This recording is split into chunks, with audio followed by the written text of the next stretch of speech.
Magandang hapon po. Inilabas ni dating Congressman Zaldico ang anyay mga resibo na tumatanggap umano ng kickback sina Pangulong Bongbong Marcos at dating House Speaker Martin Romualdez mula sa budget insertions. Sinabi rin ni Ko na wala siyang natanggap na kickback at lahat napunta sa Pangulo at kay Romualdez. May hamon din sa Ombudsman ang dating kongresista at nakatutok si Jonathan Andal. Ang mga litratong ito ng mga hilera ng mga maleta, resibo raw ni dating Congressman at House Appropriations Committee Chair Zaldico sa kanyang diretsang pagdawit kina Pangulong Bongbong Marcos at pinsan nitong si dating House Speaker Martin Romualdez sa mga aniyay budget insertion. Sabi ni Ko, record ito ng deliveries na ginawa niya at ng kanyang mga tauhan. Wala pong perang napunta sa akin. Lahat po ng insertion napunta sa ating Pangulo at Speaker Martin Romualdez. Ako lang at ang aking mga tao, sila Paul Estrada, Mark Tiksay, at ang aking mga security ang nag-deliver papunta sa bahay nila Pangulong Bongbong Marcos at Speaker Martin Romualdez sa North Forbes Park, South Forbes Park hanggang sa Malacanang.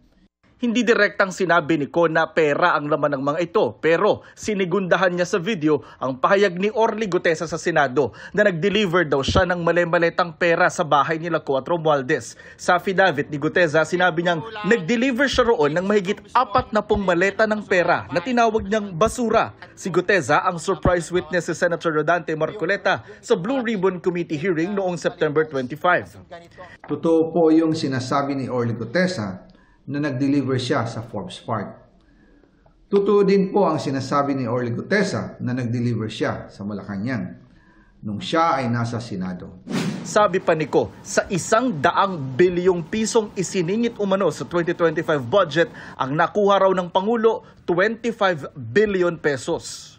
After po ng approval ng budget sa General Appropriations Act of 2025, nagtanong po ako sa DPWH kung magkano ang kailangan na ibigay sa Office of the President o ang SOP na bigayan.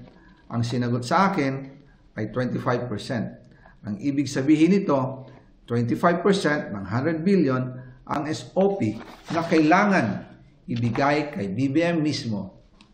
In total, 25 billion ang napunta kay Pangulong Bongbong Marcos. May hamon naman si Ko kay Ombudsman Jesus Crespin Remulla. Patunayan niya ngayon ang pronouncement niya. Imbestigahan niya ang fraternity Brad at ang kanyang kaibigan na si Speaker Martin Romualdez.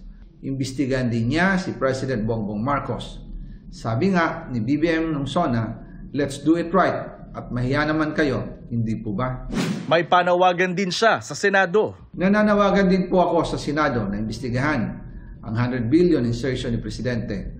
Alam ko po na hindi gagawin ni Ombudsman Remulla ang hamon ko.